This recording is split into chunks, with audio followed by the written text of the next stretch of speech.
Welcome, everybody, to episode 42 of The Save State. I'm joined tonight by Brock Henderson. Brock, how's it going? Good. Thanks for having me. I just had a quick, brief freak out moment that I got your last name wrong, but Oh, hopefully I didn't. no, it's all good. Good. Well, I'm glad that you're here joining us tonight. And if you're joining us tonight, let us know in the chat. Follow along with the discussion. Let us know your thoughts. We'd love to hear from you and have you be a part of the conversation. So, Brock, how have you been, man? You doing all right? Yeah, I'm good. I'm tired. It's been a very long season. Briefly was chatting before we started recording, but I work for a ministry called Salvation Poem that just launched a movie in theaters, and that was a long slog to get there, but Yeah, it's out now. So that's awesome. Well, what is it called? Let us know. yeah, it's called Light of the World. It's a 2D animated film about the life of Jesus from the eyes of a young John. So Very cool. Very cool.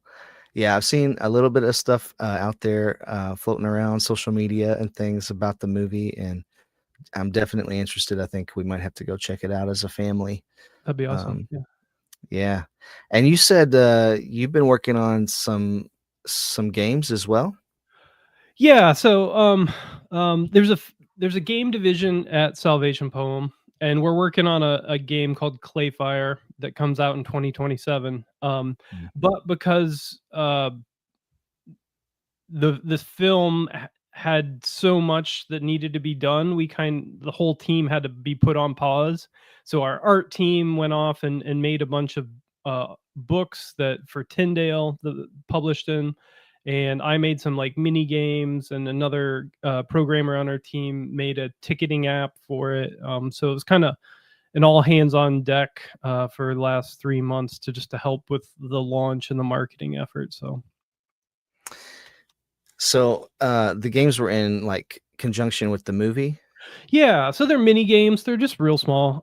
So you can play them on the website, and Gotcha. so if you go to lightoftheworld.com, there's a whole mini game section. And I also made um a mobile iOS and Android app version of it, so you can play them as well there Mm, too. So okay, that's cool. How yeah. hard is that to do? Do you have to like rewrite all the code, or is it sort of the same code? Do you have to tweak it to put it on like iOS versus Oh, what web browser?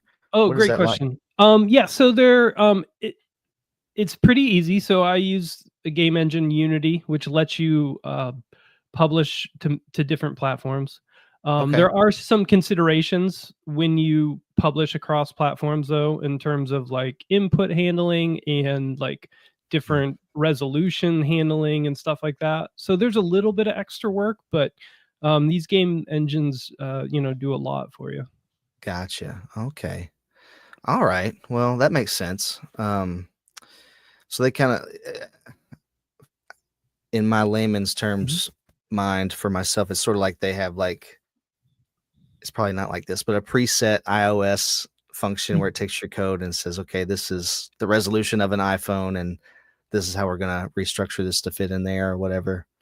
Is that sort Yeah, of yeah, accurate? sort of like that. Yeah, there's definitely presets. But the problem, like I said, is that like iOS in particular has a whole bunch of different resolutions because they have different devices and stuff Yeah. over the years. So you have to do a little bit of extra work, but it is kind of like what you said, where you have different target platforms that you just build for, and like I said, uh, the engine does a lot of the work in terms of like packaging it for that specific platform, because each platform um, has different rules and stuff around it. So even from Android and iOS, they're vastly different.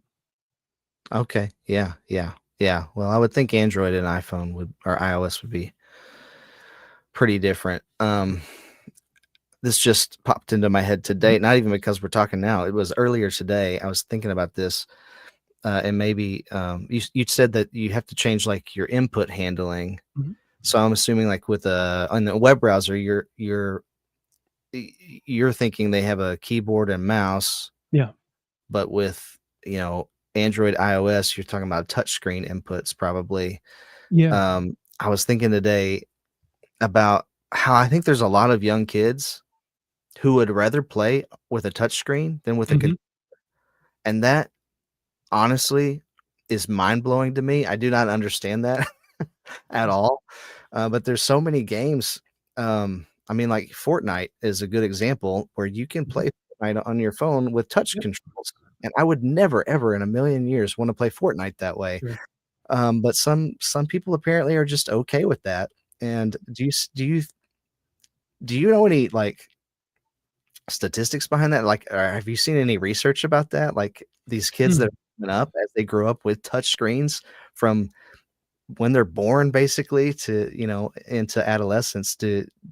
Are we becoming a more touchscreen based society versus how we used to do things? Or do you know anything about? Do you have any thoughts about that?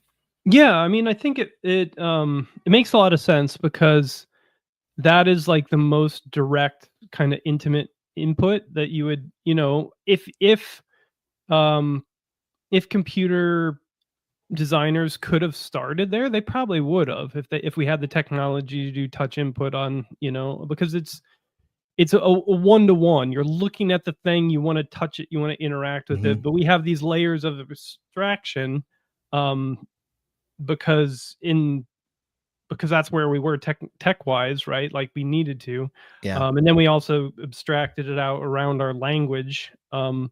So I think it makes a lot of sense in terms of like people on mobile devices and like tablets and stuff. I mean, that's huge comparatively. I don't know in terms of like people preference wise with games, but in my mind, I think it makes a lot of sense. Although being someone that grew up with a mouse and keyboard and could cook people on controller, even just there, right? Like at the time, like you could the input of a mouse was just so much more Sure. twitchy and stuff. So you could like just do stuff the controller folks couldn't do in the beginning days. And Yeah. since then, there's been years of um, work done for controllers to match kind of the input of a mouse and keyboard. Right? They do things with auto aiming and different little like cheats and kind of auto things behind the scenes to help balance that. Yeah. Well, yeah, like Switch has gyro controls, which kind of sort of mimics the mouse a little bit. If you can get used to it, you can get really fine, precise movements out of it Yeah. in certain games like Splatoon or Fortnite. Um, I played that way for a few years and got decent at it, but I always because I grew up with using sticks, I always Yep. defaulted back to the Right. sticks, and sometimes I'd forget. Oh, God, the little fine parts I gotta use the gyro controls for, and the fine tuning parts of my aiming. Yeah, it just So becomes that's muscle memory. yeah, it really does, and controllers have gotten better, but you're right, Mm. mouse and keyboard is still superior in many ways, but touchscreen, I mean, yeah, you can literally tap on the exact thing you want to be on, I mean, in some instances, right? So that's even faster than a mouse, right, potentially, Mhm.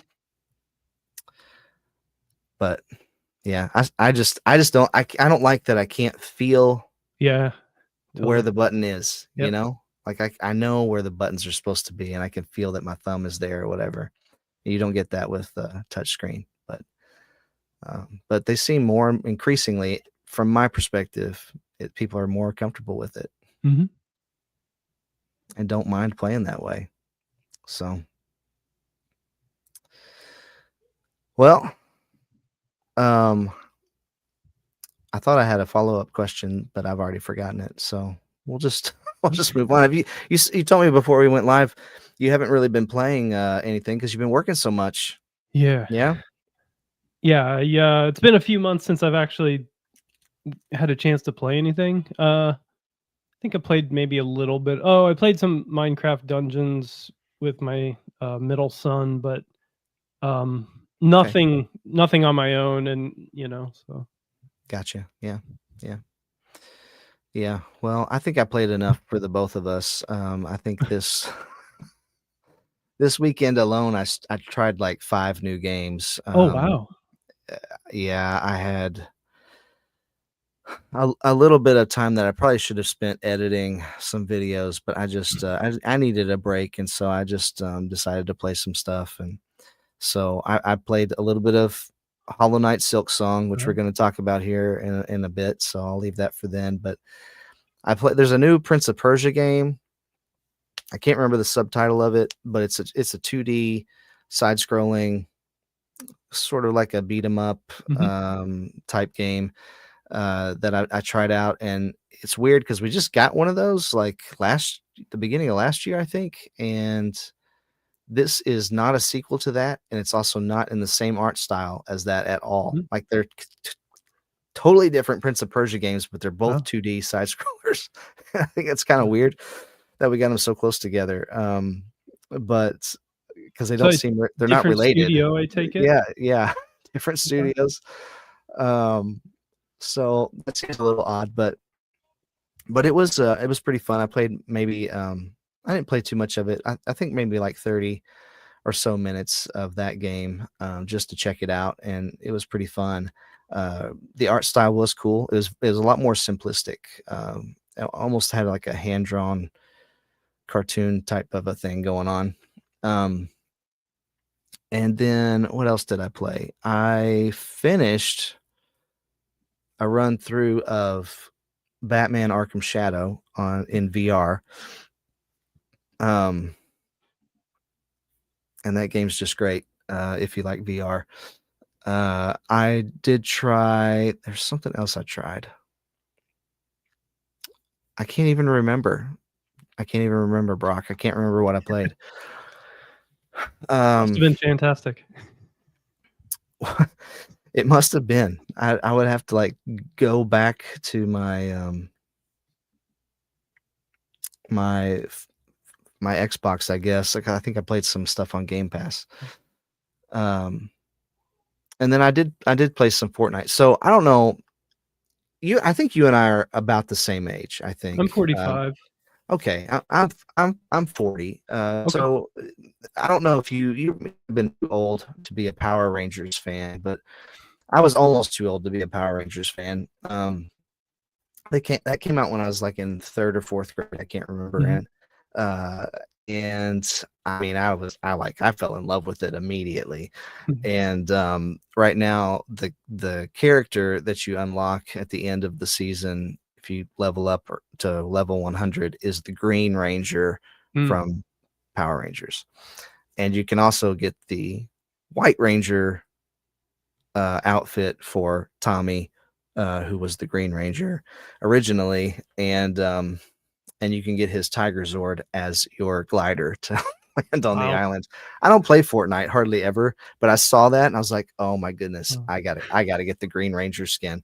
So I started doing that, and I played quite a bit of that this weekend, trying to level up, and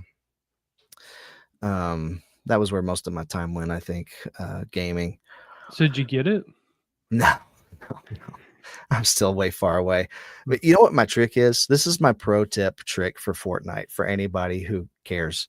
Um, is typically wait till the end of the season because at the beginning of the season they have like a few challenges unlocked. The way you level up is you get XP from completing challenges, but there's only a few unlocked at the beginning. So if you wait till like the last 2 weeks of the season, all the challenges are unlocked and you start leveling up like Mm. crazy just because there's so many things to complete. You just play and you complete things without even trying or knowing what you're doing. Like it just happens. And so you spend a lot less time grinding and a lot more time just leveling up level after level if you wait. So that's typically what I will do when there's a season that I feel like I want to play. Um, I'll do that, and I can usually do all 100 levels in a week. I don't know how many hours that is, but it doesn't take too terribly long.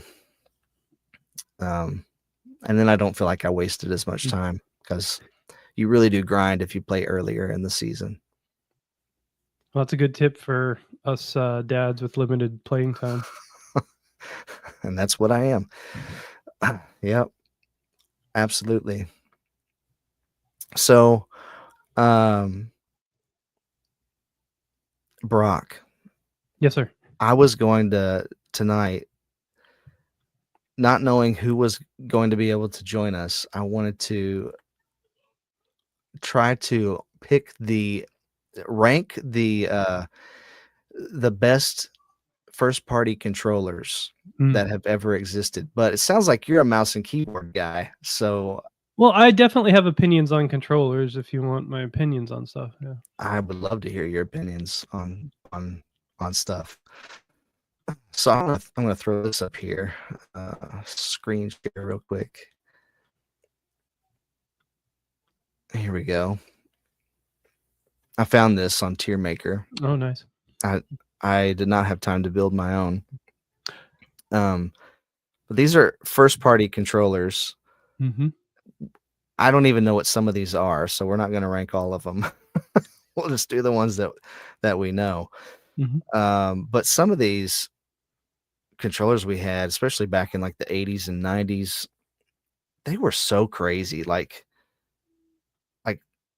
this here, and it's like a The Jaguar. telephone. What is that? This is the Jaguar, yeah. Yeah. And I this is Atari as well, but I can't remember which one that is. Um, but that is a 1 through 9 and Yeah. 0 keypad Yep.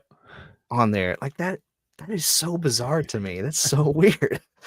Can you imagine if we still had that now? Like I'm I trying to don't think even of the games that you would make that would really take advantage of that.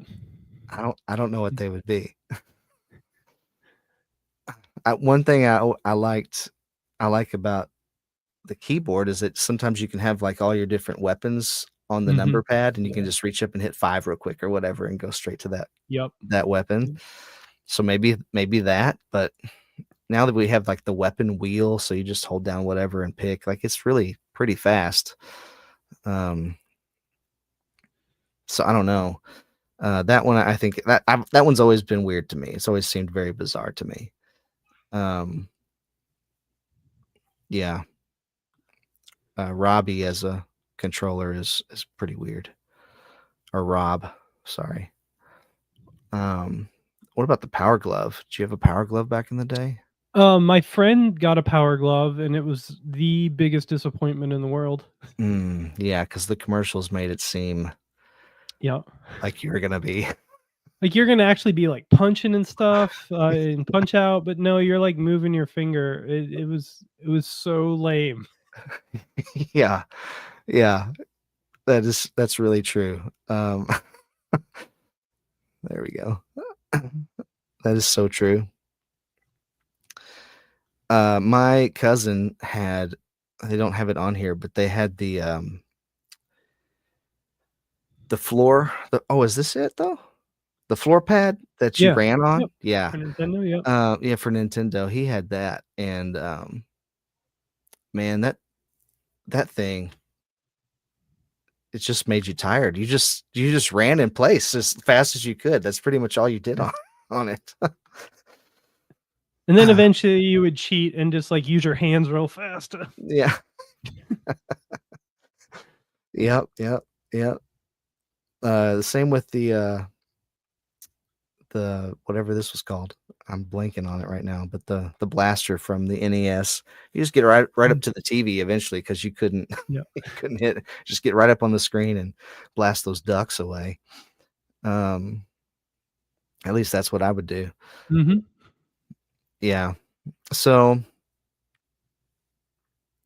I thought about like what's the best way to do this, and I think we've got like you have to consider ergonomics. Um, I think you have to consider um, innovation in some way when you're thinking about ranking these. Like, what did they bring to the table that was new, and did it work or Mm-hmm. did it not work? Like, I would say the uh, the keypad did not work, and that's why we don't have it, right?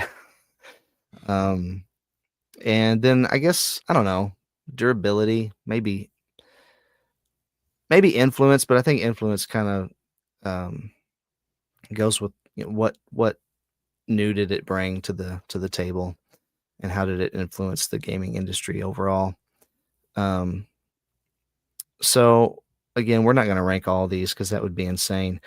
But let's just start maybe with the NES, and we'll work our way up through some of these generations. I saw that here somewhere. Well, there's that arcade pad. Did you ever use one of those? I did. I had one. You did? Wow. Yeah. Did you like it? I never used one. I've never used one. It was okay. Um, yeah, I actually own some full size arcade games at different points in my life, and Okay. those, um, the joysticks, I think with like the cherry switches or whatever's in them, feel much better than the Hmm. Nintendo did, but it was okay. The nice thing about the Nintendo one is that you could do some like repeating button little things where you could just hold it and it would just repeat really fast. Oh, like a turbo? This had Yeah. turbo mode? Yeah. Yeah. Yeah. Okay. Would you like to add it to this chart? Do you think it's worthy to go up here somewhere? Uh Not really. I mean, because it was kind of expensive at the time and it was an add-on. I mean, I guess if you were going for the arcade experience, that I mean, that was close. But when I think about my favorite controllers, that doesn't make the list. Gotcha. So you wouldn't put it on absolutely terrible, but maybe on not that good. Is that what you're Yeah, saying? I might even be generous and say it was all right. It was all right for what it was trying to be.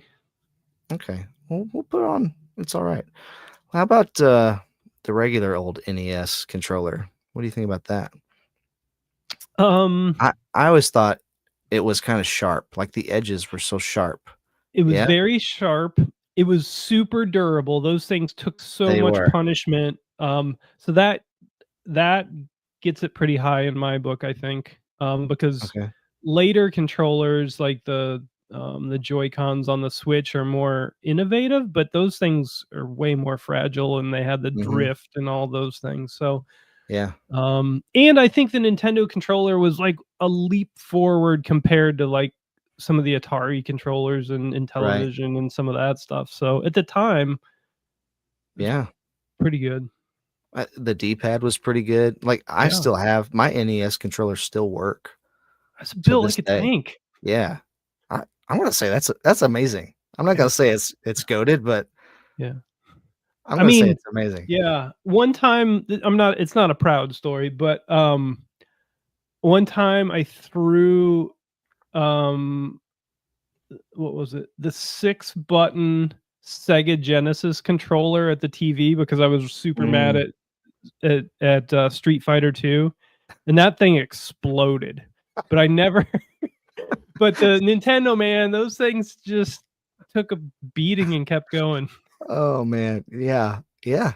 I only had 2, and they neither one of them ever broke, and they still work. So, yeah, you're right. They were very durable. Not very ergonomic, but No, those were durable. sharp. Yeah. I think at different times people like use those to like poke people too. Okay, so there really wasn't.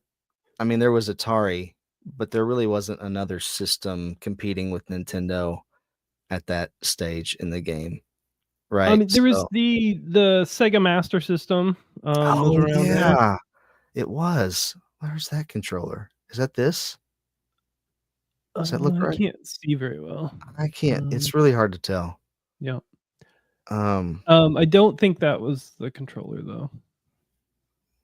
yeah, none of these have, like I I said, think those are a little bit I later. found this on here, and Mhm. none of them are labeled, and so I don't even know what some of them are. Like, I have no idea what this little ray gun looking thing is. I don't know what that goes to. Mhm. I don't know where the Sega Master System controller would be. Honestly, I don't think I ever saw a Sega Master System when I was a kid in person. I don't know anybody that had one. I knew people who had a Sega Genesis, but that was the next generation. So yeah, the Sega Master System had 2 buttons. I'm looking at the controller right now. Yeah, it looks like a Nintendo controller, except the D-pad is a square that you can rock in like 8 directions. Okay. Yeah, I remember that now. Mhm. Um, not that. They I, had some good games on the Sega Master System. yeah, Yeah. My friend I Chris had one. figured that out as an adult, but yeah. Oh, here it is. It's this one. This is Sega Master System right here. It was in black instead of white, but I'm pretty sure that's it. Yep, Yeah, that's it. it says Yep. Sega right there. Yeah. Mhm. Where would you put that up here? Since you used it, I never used it. What do you think? I think it's alright. I think the Nintendo was better. Yeah. All right. Um, what about our Super Nintendo Genesis era? The Super Nintendo controller, I thought was a big leap forward. You got more buttons, plus you had the nice ergonomic with the Mhm. rounded corners and stuff. The Super Nintendo controller, in my opinion, was really nice.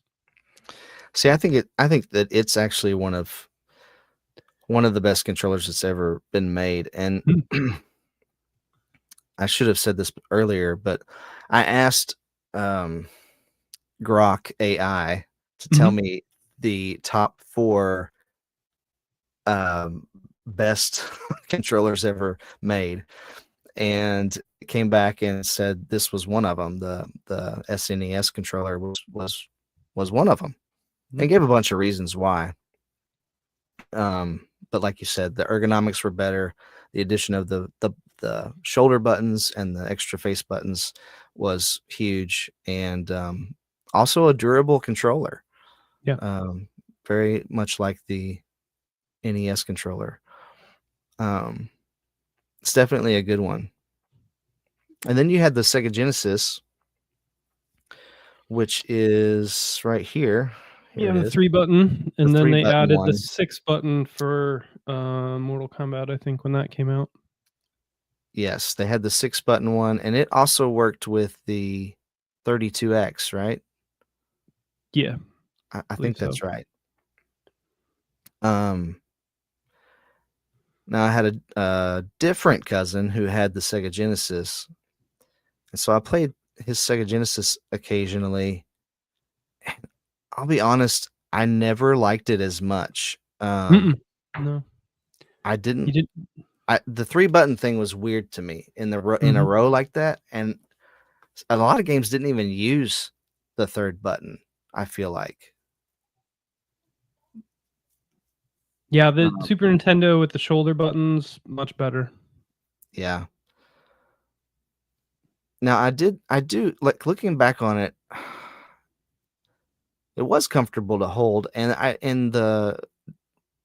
do like the circular D-pad to some degree as well. Mhm. I think it's cool, but I don't know that it was as good as the. I'm gonna put it here on all right. Mhm. I think that's where I would put it. Um,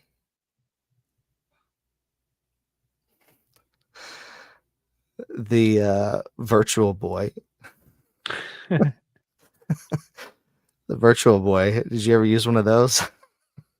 There was a kid in high school when at the time when that came out that, had it. I don't think I ever got to use it, but no.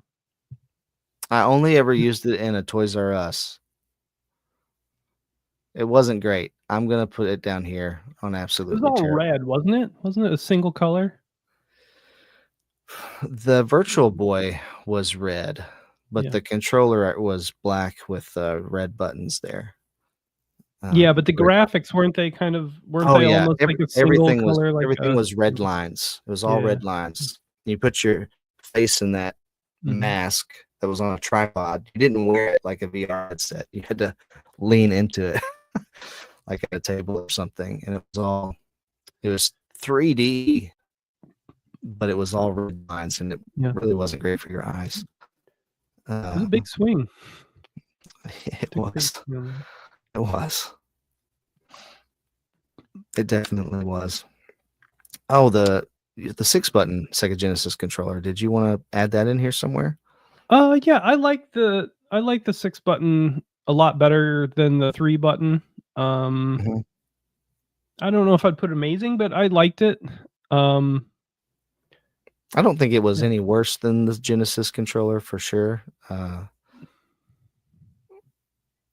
And they use that same design basically for the Sega Saturn as Mhm. well, which I also saw in here somewhere. Oh, I see one that I would rank as terrible. Oh, what is it? I think it's a Nintendo controller, the one with the red disc that you slide around. Um, second row from the Oh, here? yeah, This that one? one. I hated that thing. Let's do it. Put it there. Sorry. What was that for? I think it was for a Nintendo, if I remember right, or a Super Nintendo, but It there was looks like a like disc Nintendo. that you Yeah. like slid around. I remember trying to play. I want to say it was Nintendo, and I was trying to play RC Pro Am with it or something, and it just Mm, was awful. yeah. Um, Is that 3DO? What is that one? I think it is. It's so hard to see. It's so hard to see. It's the Neo Geo. It's the Oh, Neo SNK Geo. Neo Geo, yeah. Which I have never used one, so I feel like I can't vote on that one either. Mhm. Oh, here's a Sega Saturn one right here. Um, Well, I'm curious. What's your favorite controller? Is there anything that's goaded?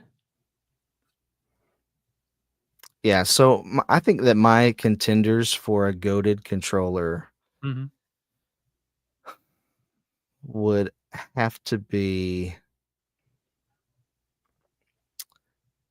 the here it is, the Xbox 360. Mhm. um, like I totally forgot for a long time that the original Xbox controller had the white and black buttons on them. Here it is. Mhm. And then they came out with the S version. Like this thing was huge. You remember how big that controller was and how Yeah. uncomfortable that was to hold? It was Yep. ridiculous. And they Yep. came out with the S variety, which was a lot smaller and a lot more Mhm. comfortable. And they moved those white and black buttons down below. But it was those things were nothing compared to the 360 controller. That was such a good Yep. controller. Yeah, I'd say the 360 and the Xbox One controllers are my favorite. Oh, really? Yeah. Um, Xbox One is good too. They really didn't change much after No, the they just refined a 360. few things. Yeah, Yeah, but and the series controllers is basically an Xbox One controller as Mhm. well. Those are good controllers. Uh, I like the tightness of the joysticks compared to the PlayStation ones. yeah, I can't. Where is? Although I would choose a PS controller or a PS2 controller over like uh some of the Nintendo and early Xbox stuff for sure.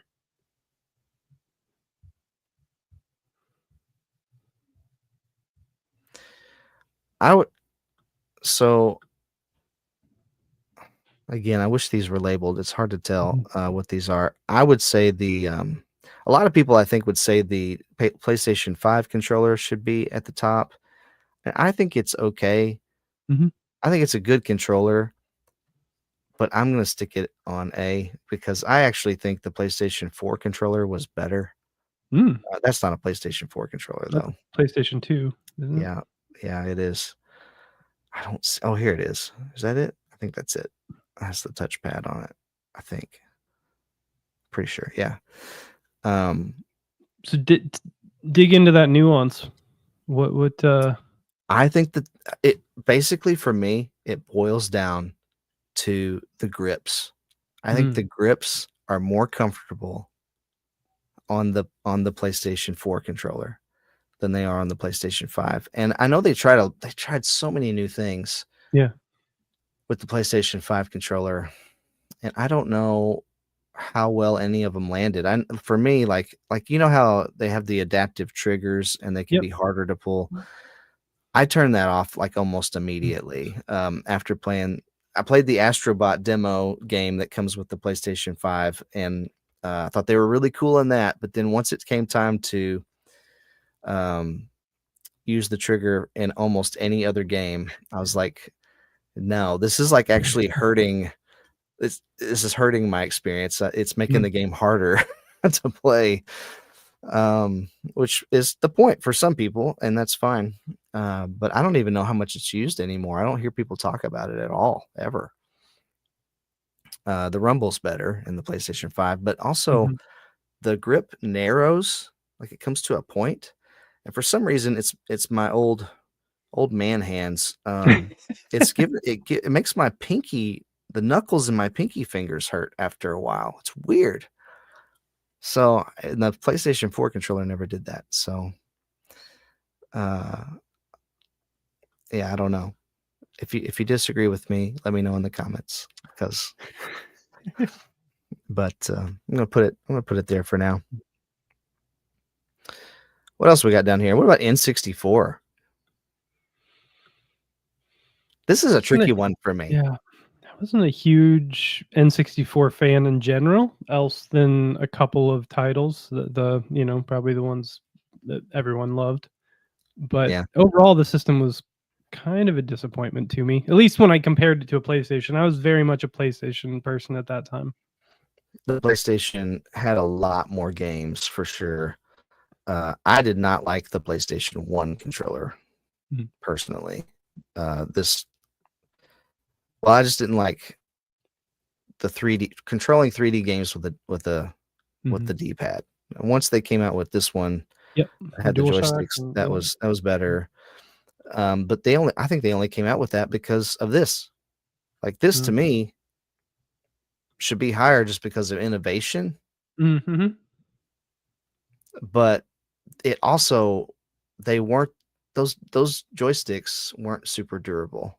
They they broke a lot, and so I'm not really sure. That's why I'm struggling. I don't know where Yeah. to put it.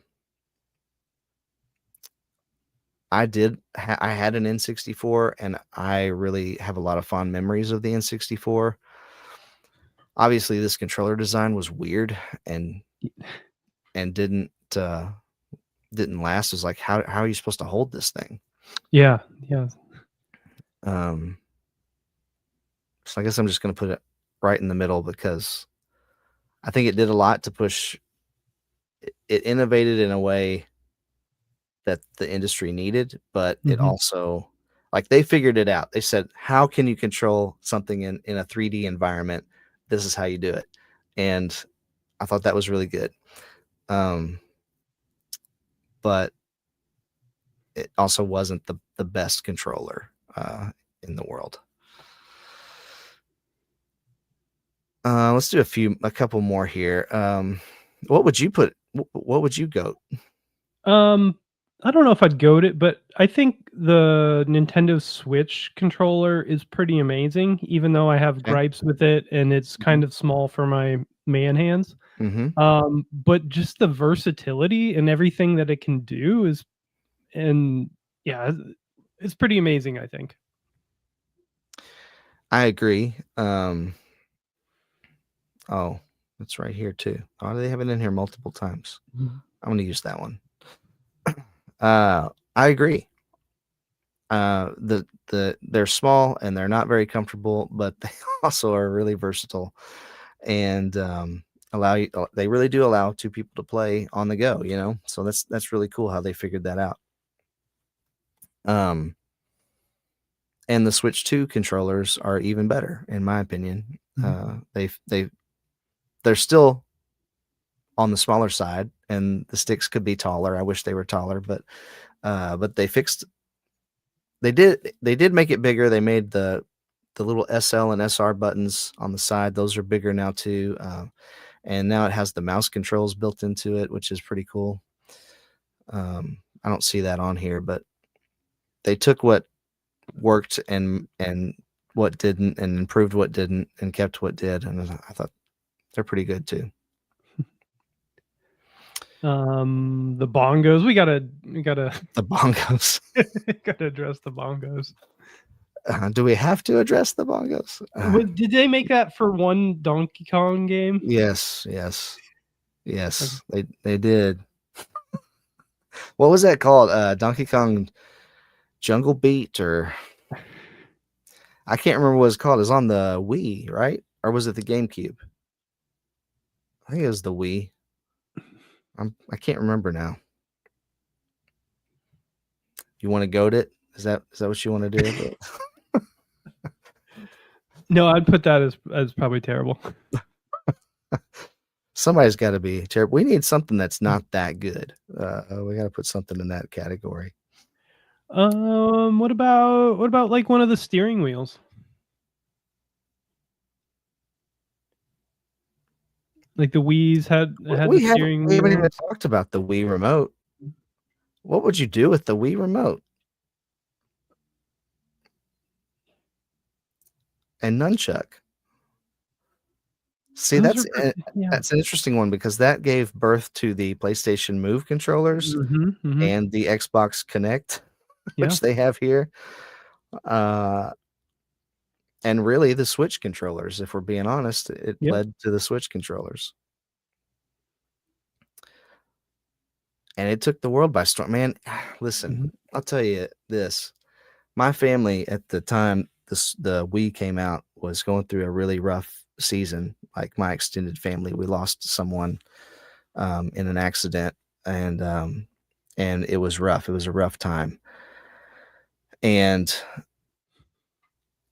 long story short, I was at a place where I really truly believed that God had provided the finances for me to buy a Nintendo Wii. As weird as that might sound, and I still to this day believe that's true. And but finding one was really hard because they were sold out everywhere, and as soon as somebody got one in stock, it was gone.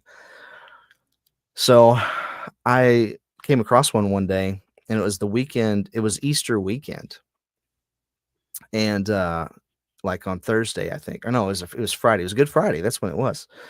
And on Easter Day, my family was getting together for lunch, and I'm talking, it had been months since I'd seen my family like laugh together. And so I took the Wii over there and was like, hey, I got this new Nintendo, and I thought maybe we could play some Wii Sports. And so we start making the little me characters and start having some fun with that and putting weird hair on people and stuff. And it was like the sadness started to melt away.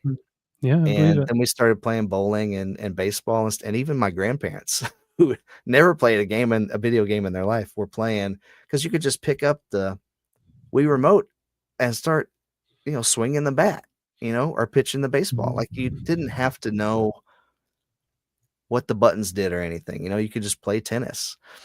And they got up and started playing and laughing at it, and it was like, I'm not going to say like that everything was great after that, but it was the beginning of the healing that we needed, because we learned how to laugh again that day, I feel like. And I'll never forget that. It's like, so that God can use video games to help people heal. Yeah, right on. So that was a cool controller. Definitely weird and different, but I thought it worked pretty well for what it was, and it gave way to a lot of things. I'm going to put it at amazing. Yeah. So if I had to put something in not that good, I think it would probably be maybe some of the guns, because you don't use them. There's not that many games that use the guns. And so you're storing this thing a lot of times. Yeah. Oh my goodness, what is that? I do not know what that is at all.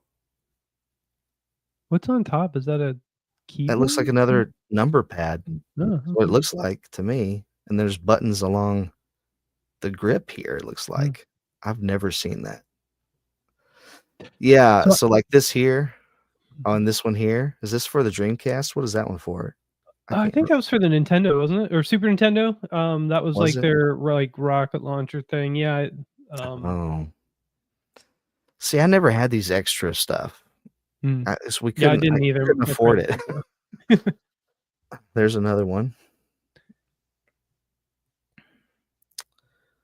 Um, Was that for the Sega Master System? Which one was that for? Because the Sega Master System had a gun as well. I don't know. I don't know what this one's for.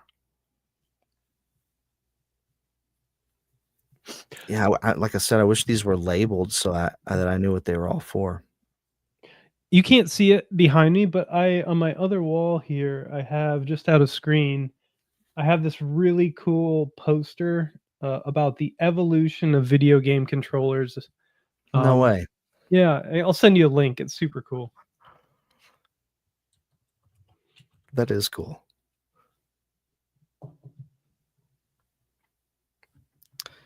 Yeah, we can put those there and not that good.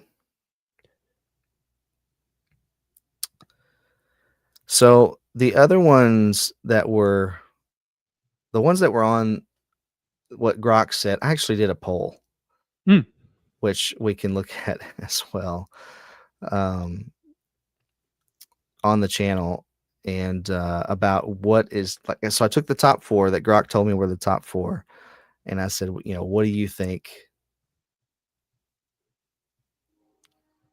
What do you think? What do you think? Are these the top four? Or let me know in the comments what your favorite is. And it came back with the here. I'll just show you.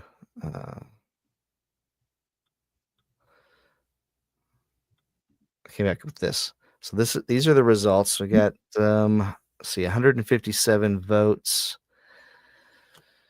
Let's see here, and that's it.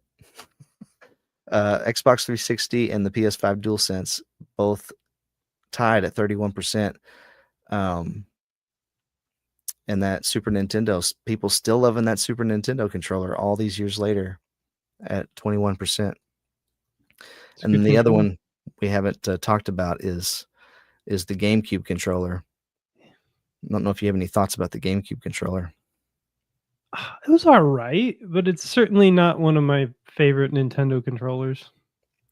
I always thought it was really weird that the C stick wasn't the same shape and size as the Mm, left gray stick. And I didn't mind the color because I thought the color pop was kind of cool, the contrast. But the fact that it was just a totally different stick, I mean, it was completely different, yeah. was always really bizarre to me. And it only had one bumper. The Z button was on the right side, and the left side didn't have a bumper. And I always thought that was weird too. Yeah. But I don't know. See, I would put it at as a B. It's just all right. It Mhm. was all right. I didn't hate it. I liked Yeah. it. I used it a lot, but I don't think it was one of the best ever. I would actually this would be super controversial. I actually Oh. think the Wii U gamepad was better than the GameCube the GameCube controller.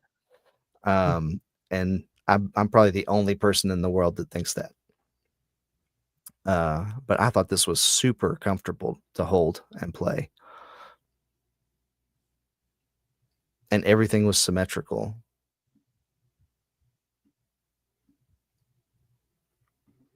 I don't think I ever played a Wii U. Yeah, most people didn't. Most people didn't.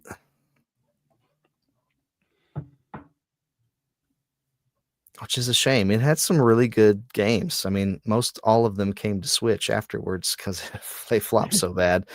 Mm. But I enjoyed that system. It's still hooked up to my TV Oh, downstairs. what'd you play on it?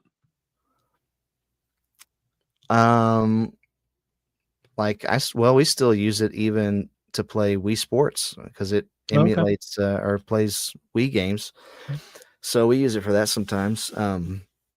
We played a little while back. I was playing some of the Skylanders games with Mm. my kids, and I was I need to introduce them to Disney Infinity. I have a couple of those games on there. I played Batman Arkham City and Arkham Origins. I played Super Mario 3D World. I mean, I played a bunch of stuff on there. Hmm. Um, Nintendo Land was a pretty cool little tech demo. Had some pretty cool mini games in it. Uh, there's a lot of fun stuff that you can play on there, but it is harder to play just because of the load times. We're getting spoiled by these fast load times nowadays with all Yeah. the SSDs everywhere. It's harder to go back to some of these older systems. All right. Well, I'm pretty satisfied. I would see. I would throw the Switch Pro up here as amazing. I think it's a great controller. There are a lot of controllers that I just downright, dislike. Mm-hmm. Most of these I would probably just put in the all right category. Um, but there are some that were better than others, and I was just checking a look. Dreamcast. We didn't talk about Dreamcast. That was an interesting controller. Very Yeah, different. Dreamcast and the Jaguar controller was interesting. Yeah. I think mostly the older stuff for me, I kind of hated. Like some of the early Atari and Like stuff this with like guy here, or this one. yeah, like that, or the ones the two clear over on the right, second like with the knobs and buttons on the Oh yeah, side, like those kind these of stuff. I never those liked were those, not. and I Yeah, tried. those were not good. They weren't that great. It's with controllers like that. It's almost shocking that gaming has kept going. Like that they didn't just all go out of business.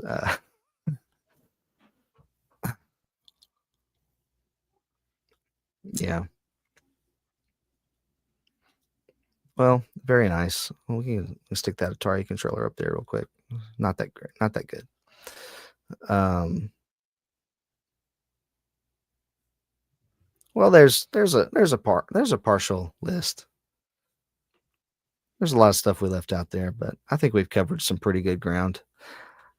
Don't you? Yeah, I think we did pretty well. There, we're gonna put this one down here too. Yeah, yeah. Those gimmick kind of. I mean, they're the novelty controllers. You know. Yeah. Uh, oh man. Um.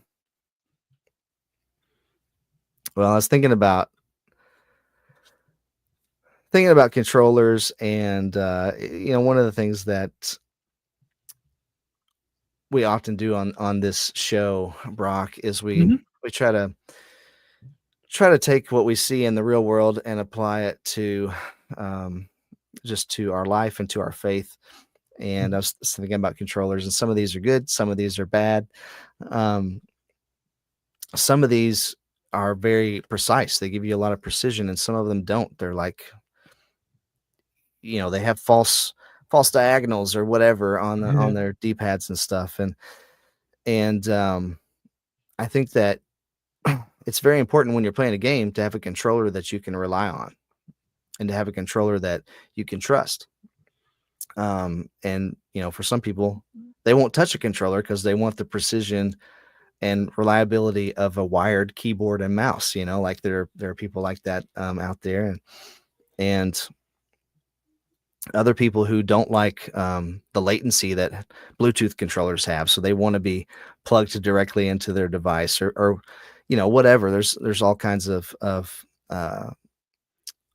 different tastes and controllers out there, um, but one of the things that I find true in my own life is that uh, I need to trust in a God who is precise Mhm. and who is trustworthy to get me where I need to go, to finish the race, to complete the level the right way.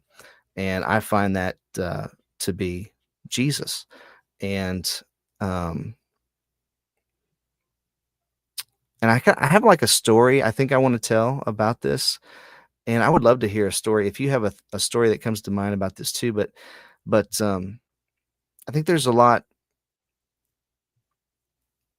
that we learn throughout life as things happen.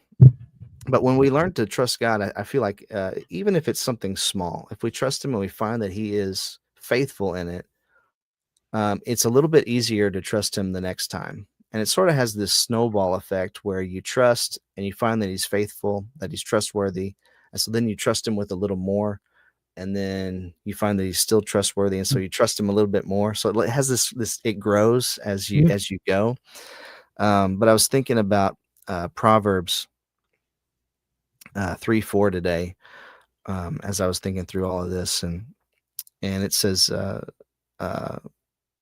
sorry, not 3:4, 3:5. Trust in the Lord with all your heart and lean not on your own understanding.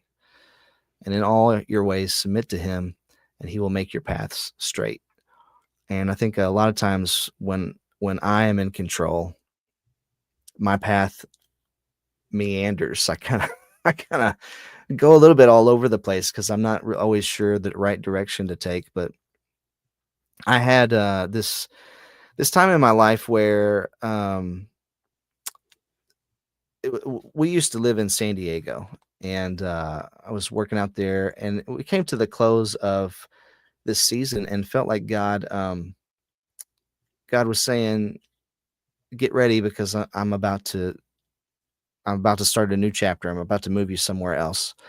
And that didn't really make sense to me or my wife. We were pretty happy where we were. We felt like it was home, um, and we weren't really sure why God would be moving us, but it became very clear that that's what was happening. And so we decided, we're going to trust that He knows what's best, and we're going to go ahead and we're going to make this move. And the move was across the country to a place where we didn't know anybody.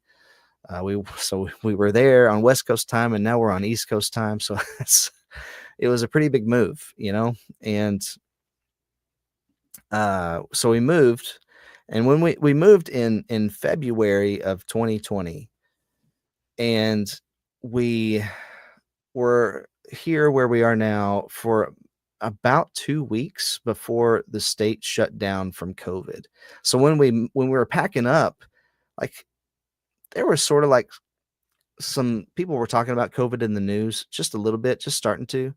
And by the time we got here and started opening boxes, it was like full blown. I mean, you remember how it was, how quickly seemed spread all over everywhere.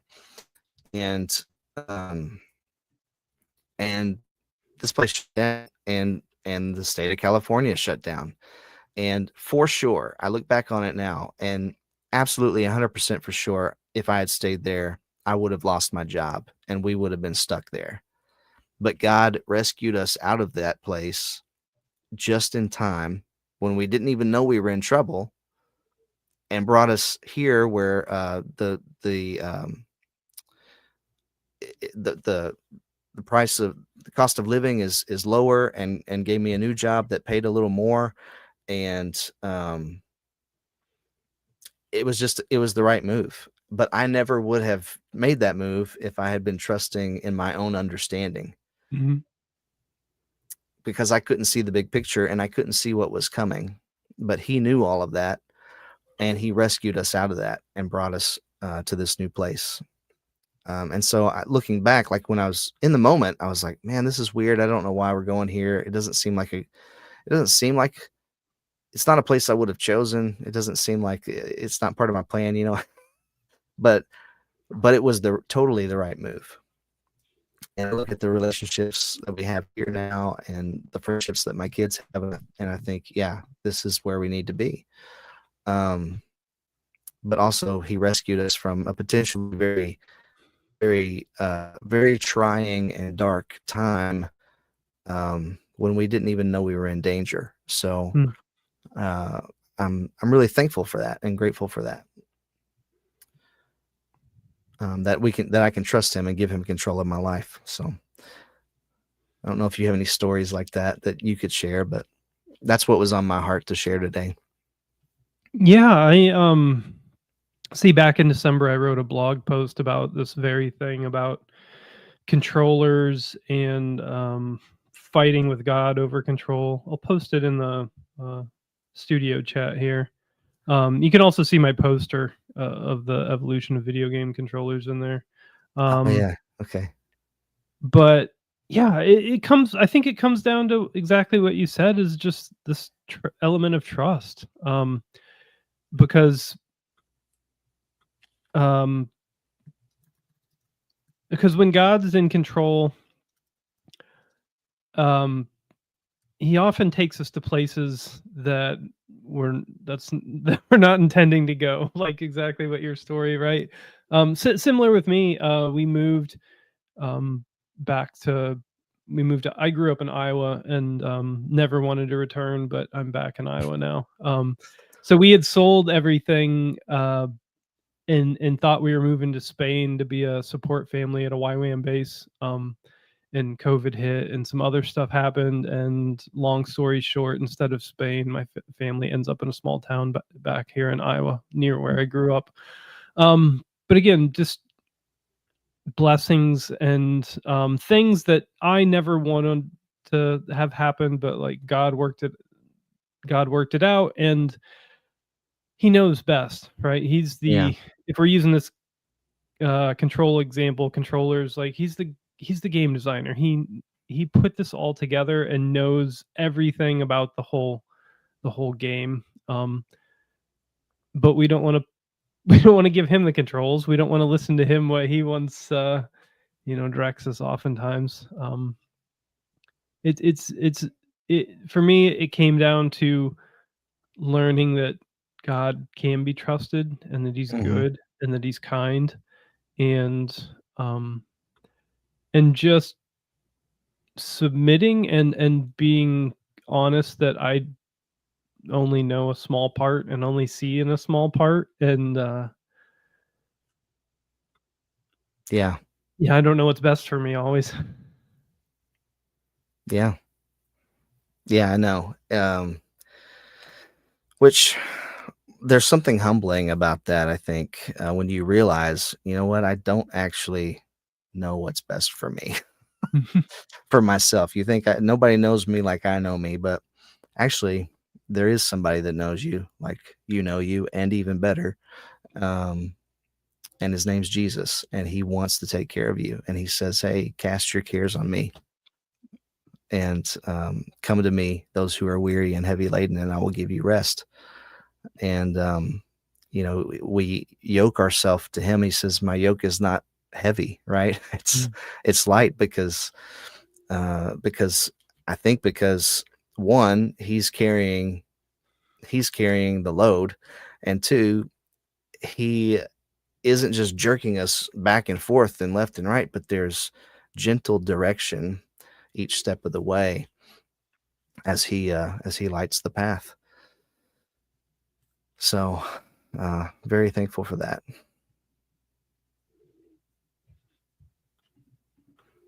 I was just looking at your controller poster. Mm.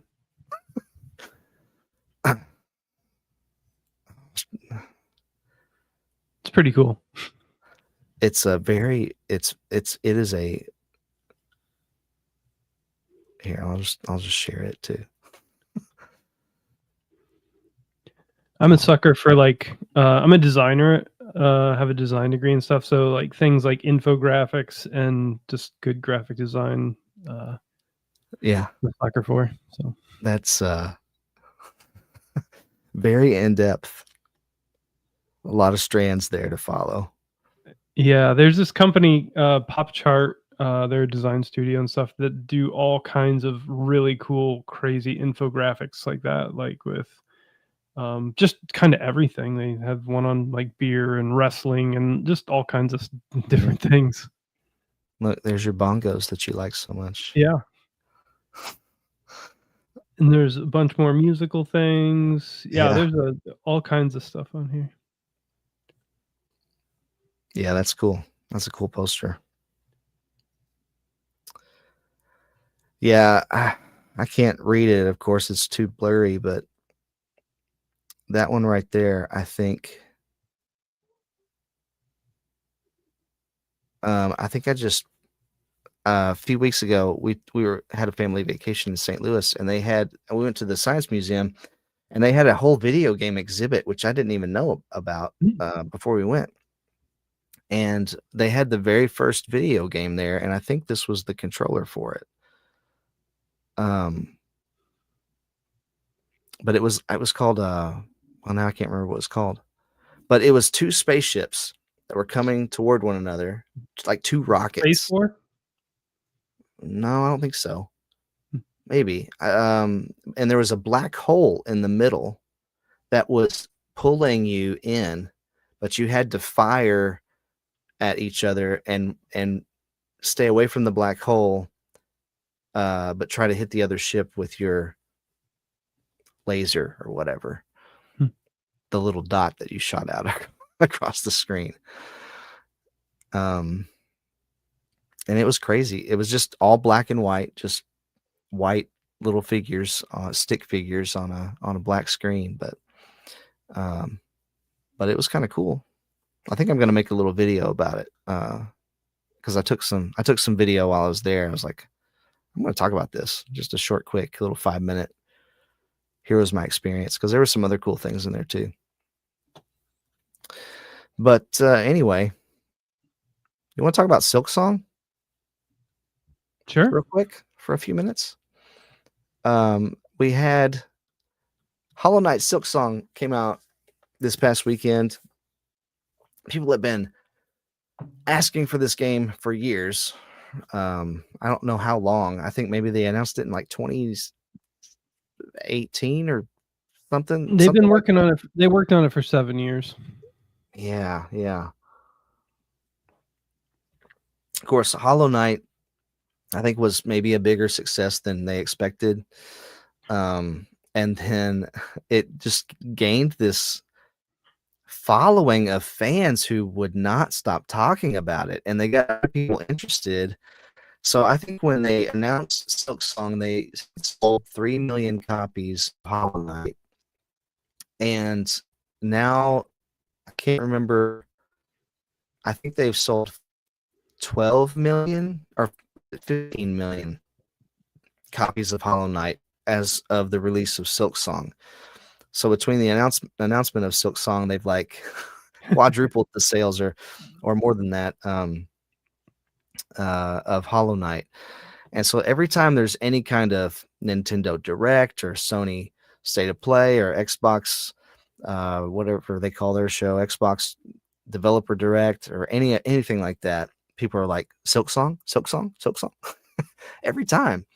Um, and it never showed up. Like it just was years of silence and never showing up. And then finally, at Gamescom, they're like, "Hey, here it is. It's coming out in 2 weeks." And then it dropped this weekend, and then they said, "Hey, also the price is $19.99," which I think was a shock to a lot of people because I think Hollow Knight was 15? $14.99. Yeah. Yeah, and you think with a big successful game and then working on this game for so long, they might want to cash in on that a little bit more and charge. Like I was thinking it'd probably be 30. Some people were guessing it was going to be even $40. A lot of indie games are $40 now. Um, but they're like, no, it's $20. And so I want to hear your opinion about this because it seems that the controversy, the big part of the controversy around this is that a lot of other indie developers are calling them inconsiderate because they uh, they've just taken over this last 2 weeks news cycle. I mean, nobody, no other game, no other indie game anyway that's come out this weekend that was scheduled to come out this weekend. And once you set a date like that and start taking pre-orders, you can't just move the date. That's my understanding anyway. It's So difficult. Yeah. yeah, so these people were kind of like stuck. Some of these other developers were stuck, and Silksong came in and just, you know, that's what people bought this weekend was Silksong. Um, which really stinks for these other developers who've been working hard on their game, and want to try to make some sales. So I can see sort of where they're coming from. But at the same time, I'm not really sure what Team Cherry is that they made Yeah. Silksong, right? Team Cherry. I'm not Yeah. sure what they could have done differently. Um, it's not their fault that the gaming community wanted this game so bad. Like they weren't out there like doing a bunch of heavy marketing or anything. They haven't really done any marketing for this game. Yeah. Um, so I don't know. What are your thoughts about this? Are people overreacting? Do they need to just chill out, or are they onto something here? Should Team Cherry have done something differently? What do you think, as someone who's has put some games out there into the world to play? I feel like you're better suited to give us some perspective on this situation. Yeah, I mean, I certainly can resonate with the people that would have liked a bigger heads up. I don't think Team Cherry owes anybody anything, personally. Mhm. But there's so much competition out there, that it's hard.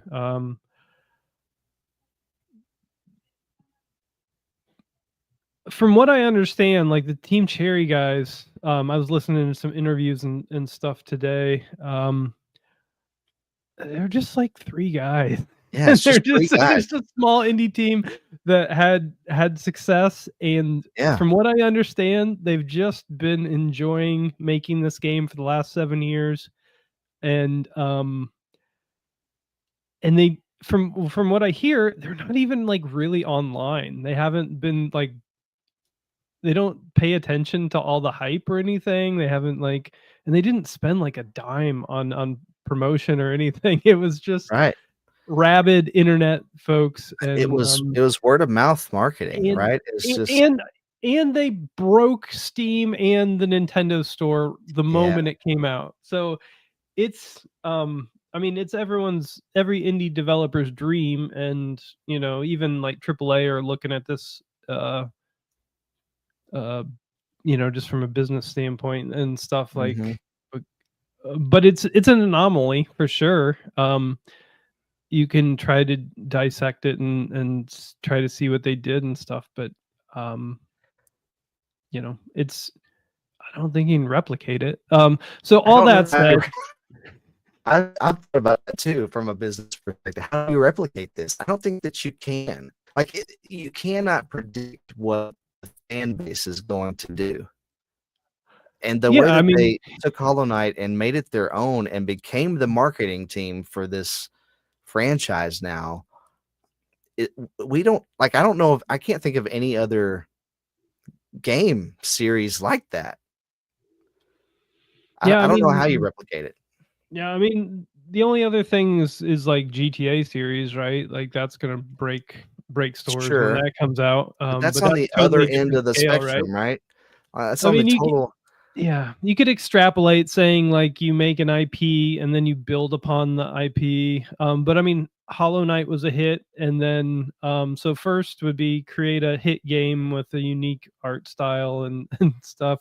But even that didn't when that came out, people, um, there's a lot of people that poo-pooed it when it first came out. Like Sure. Metroidvania games was pretty saturated, I think, when that came out, but that found a niche, and then over time, like you said, uh, it just continued to sell and sell and sell. Yeah, And yeah, Silksong actually started as DLC for Hollow Knight. But then it got like too big and spun out into its own game. So Well, that's cool, and that's fine with me. Like Mhm. um the price, man, the price is so intriguing because that's right in just I think for a lot of people that's right in impulse buy Mhm. territory, the sub $20 category, and then later on you have any kind of sale on that and you're like, "Oh, that's a great deal. I'm going to get Yeah. 20 hours of fun out of this for $15 or whatever, Uh but the I played a little bit of the game, like I said earlier. I played through probably about 45, maybe 50. I don't know. It might have been an hour. I'm really not sure. It wasn't more than an hour though. I beat the first boss, and I was shocked at honestly how difficult it was. Just the first boss.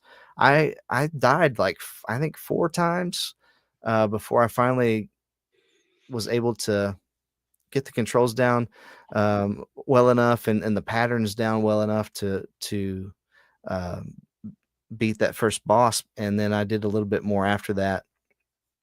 Um, got frustrated because I fell down some holes and had to retread the stuff I'd already gone through. Also, um, but all in all, I thought, man, the game is the art style is done really well. They do a really great job of creating a sense of depth with some of the stuff they have, like leaves they have like flutter through the foreground as you're walking by, and then stuff in the background as well. Um, a lot of characters to stop and talk to. So far, several different enemy types already. So I can see why it took, it's just 3 guys. I can see why it took them so long to finish the game. And the price is another thing that people are upset about. Some other developers and even some journalists are upset about the price being $20 They want it because more, or they think it should have been more because they're like they don't want they feel like it's setting a precedent that their games are going to feel like they cost too much because this one only costs $20. They Hmm. may and they may that may be the case in the minds, in the public's eye. That might be the case. I don't know, but I think you have to take into consideration there's a big difference in budgets when you have a 20-person team versus a 3-person team. I mean, that's just a reality of building these games, right? Is the more people you have on the team, the that sends the cost up. Now you might be able to do it in a shorter period of time, maybe, maybe. but it seems like oftentimes it's not the case too. Yeah. But so these guys, I mean, and that first game just kept selling, and so they were able to take their time, and other studios probably don't have that luxury a lot of times to just take their Yeah. time for that long on a single game. Mhm. So there's just a lot. There's a lot. I feel like there's going to be a lot of studying and talking about this thing for a long time because it is such a unique situation that is difficult to replicate. And it doesn't matter if you're a big company like EA or um, Ubisoft or whatever, or if you're a tiny indie developer. Uh, this is just like you said, an anomaly. It's way outside the norm for what we usually see. Um, Yeah. And I'll say that, I mean, I would just give Team Cherry, I guess, the benefit of the doubt. They've never been in that situation before either, right? sure. Who's been in that situation? And Yeah. I'm sure probably in the future, if they do another Hollow Knight, they'll probably give people a little heads up, just etiquette wise or whatever. Probably so. Yeah. After But this. yeah, the price point, I think, I mean, for me, if I was in that situation, I would that $20 price point is like right where I'd want to be. Yeah. Um, I think so too. As I a think company, that's right? think that's, I mean, to treat your fans well. I think that, I think Hmm. that's very fair for what they're getting. And yeah, I wouldn't want to price gouge my fans. Sure. So Yeah, I think you're I right. mean, and I guess just to the indie thing too, like indies are competing against free to play games and I know. Netflix and everything. Like you can't. Mhm. I guess think that I I don't think that I don't know. I'm just not the type to complain about what other people are doing, and try to get them to do other stuff. So I don't know. Well, like I don't look at this and think all the Team Cherry was they were doing this maliciously to ruin other companies. I don't think that they did this on purpose by any means. I think that this was just literally it's in some ways it's almost like this was the hand they were dealt and they did the best they knew how to deal with it. But it's interesting to me that you said that they don't really pay attention to the internet and social media and stuff either because they might not have even realized what this was going to do. Yeah, that's what I was told. I think Jason Schreier wrote a story about him. He's written some books and stuff, but he's a journalist, and Yeah. that's what he was saying, that they're just not really online, and they just have just kind of been holed up working on this game, and not paid attention to Reddit or anything. And sometimes they would have one of their friends or whatever would like pass some information, but it just wasn't on their radar. It wasn't a big deal to them, which I think is really cool Yeah. because so many people are uh, either stressing out of over things or trying to concoct the master perfect plan of execution and Right. everything, and it wears people out, and it just sounds like they're just enjoying the process. Yeah. Well, kind of like how we used to before we had the internet, right? Hmm. Which you and I can remember those days before we had all of this information at our fingertips. Um, well, that's cool. I I don't know. Yeah, 3-person team. That's also crazy to me because it does seem like such a high quality game. 3 people just seems like not enough, but but uh, but good for them, and I'm glad that they enjoyed it along the way.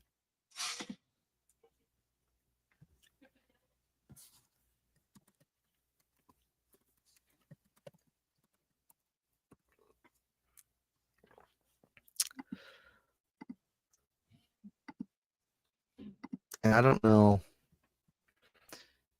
Um, yeah, like I think I don't remember if we were live yet when I said this, but what I've seen is that it's about a 20-hour game. But what I also saw is that it has an achievement for if you beat it under 5 hours. um, so that's I guess probably your speedrunner goal is to beat it under 5, which I guess is possible if they have an achievement for it. But that seems crazy to me because, like I said, it's pretty difficult.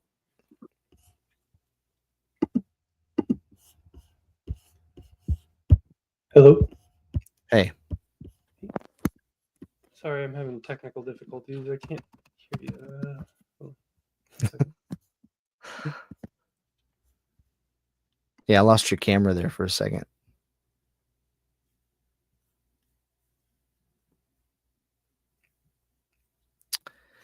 Well, while Brock calls back in here, we're probably going to wrap up this episode here pretty quick.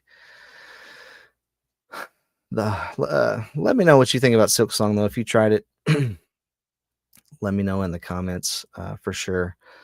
And if you've played it, or if you think it should have given us more of a heads up for the release date and stuff. I was thinking too about he mentioned you mentioned the crashes of the stores. Yeah, yeah. Sorry The about that. Oh, you're good. It's all good. The store crashes. I was thinking one thing that they didn't do that a lot of games do is they didn't have preloads. So like when you pre-order a game, a lot of times you can preload the game, and they didn't have that. So everybody was trying to download the game and buy the game that day on launch day. And I think that that probably is what overwhelmed the eShop and Steam, would be my guess. And if they had preload, if they were able to preload the game, I don't know that that would have happened, Yeah. or at least could have helped. I think. Mhm. Well, it's crazy to me that that is still a problem with Steam. After all this time, that's kind of an amazing thing to me. Yeah, Steam's been around for quite a long time now. they have. And I think since and like '99, I believe, and and they, they've launched a lot of hit games. hmm and they make a lot of money. Yeah. So I really think they'd have the infrastructure for that not to happen. But oh well. Well, um, I don't really have any other thoughts on Silksong personally. Uh, so that's about all I have for tonight, man. I appreciate you joining me. You want to let people know where they can find you on social media, or maybe what you're working on next, if you can. I know you mentioned your game earlier. Yeah. I don't do a whole lot of social media. You can find me on LinkedIn. Uh, my website. I have a website, brockhenderson.com. Um, yeah, I'm just between being a dad of 6 kids and making games. It kind of fills all my time. Working Sure. on, like I said, Clayfire. That'll be out in 2027. You can see a little bit about it at salvationpoem.com. There's not a whole lot out yet. We haven't been talking about it much, but you Can, can sign up well, for. can you can you tell us what kind of game it is? Is that allowed? Yeah, so it's actually kind of like a Hollow Knight. It's a 2D platformer, Okay. but it's narrative, less combat focused. It's going to be free. It's going to be about a 6-hour game, and it's going to be fantasy, kind of based on uh, kind of loosely based on the Gospel of John. Um, Okay. so Cool. Well, I can't wait to check it out. yeah, I'd be happy 2027. to. Yeah, I'll be happy to send you some early tests and stuff if you're interested. Oh yeah, sure. I'd love that. Yeah, Yeah. Yeah, that'd be our cool. friend, my friend, Mark Webster, who worked on, some of those Skylander games I think you were playing mentioned Yeah. earlier, is level designing on it, and he worked on, like, God of War, so Okay. he's, real experienced, and so, yeah, he's doing a bunch of level designs, and we're just now that the movie is out, we're, uh, focusing back on it, so. Awesome. Awesome. Do you think last question, and Yeah. do you think are there any other movies in your future, helping on any other movie projects that you see coming? Yeah, I mean, so we just launched this one. This one took, man, I want to say 3.5, 4 years of Hmm. development, and they had been working on it. So I've been at Salvation Poem a year and a half, and so they've been working on it a long time. And like I said, I didn't really have anything to do with the film. Um, but yeah, the film side does have some more plans for stuff they would like to do. I also would like to do. I've been talking to the. I have a game I want to make about marriage, and I want it to be like a transmedia thing where we do a documentary. Mm, Also, so yeah, okay. Wow. Well, we're gonna have to have you back on to tell us more about that idea, because that sounds cool. okay, love to. Yeah, But all right, so that's cool. Well, y'all go check out brockhenderson.com to see more about Brock and the stuff he's done and what he's working on now. And yeah, this has been episode 42 of The Safe State. Appreciate y'all watching. Stay kind and encouraging out there, and I'll catch you on the flippity flip. We'll see you later.